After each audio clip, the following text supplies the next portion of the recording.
Dulu mah gue tuh seneng banget yang namanya disuruh jualan ya. Waktu kecil dulu tuh, kecilnya juga karena ibu itu pedagang. Jadi kecil gue demen banget lah disuruh jualan.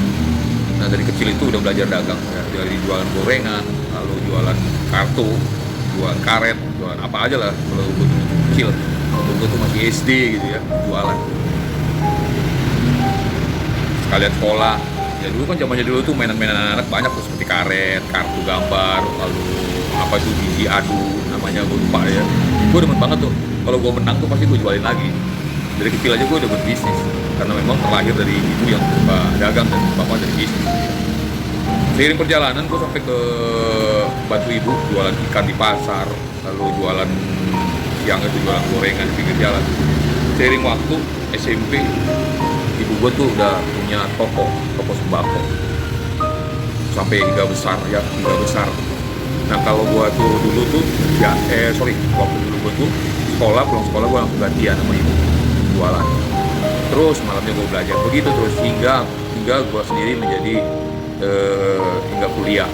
Nah begitu gue kuliah gue stop deh untuk bantu ibu karena gue mau kerja dulu untuk mengumpulkan modal buat gue usaha.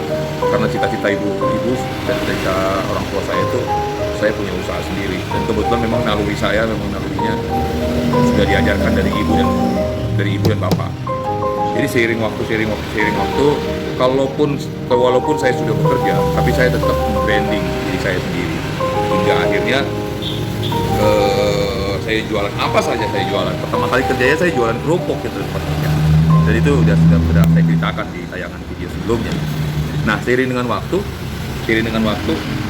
saya mulai berpikir bahwa saya harus fokus untuk mendirikan usaha.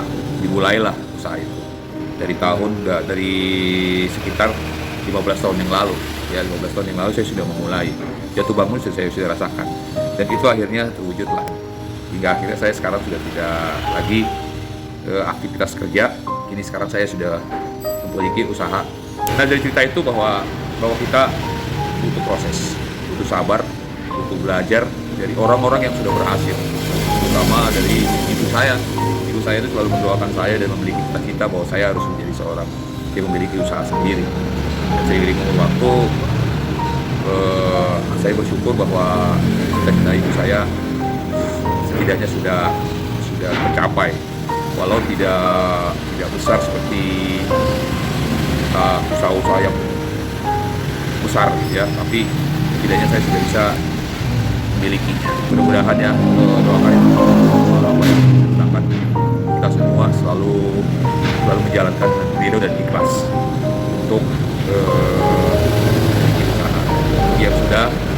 Tetaplah pada perjalanannya, tetaplah berproses, tetaplah yakin apapun itu hasilnya pasti akan ada. Sampai jumpa lagi ya teman-teman. Saya akan selalu mendoakan teman-teman semua yang memiliki usaha, yang belum memiliki usaha, belajarlah dari kecil, namun yakinlah dengan proses dan sabar kalian kita belajar pasti akan tercapai apa yang kita inginkan. Gitu ya teman-teman.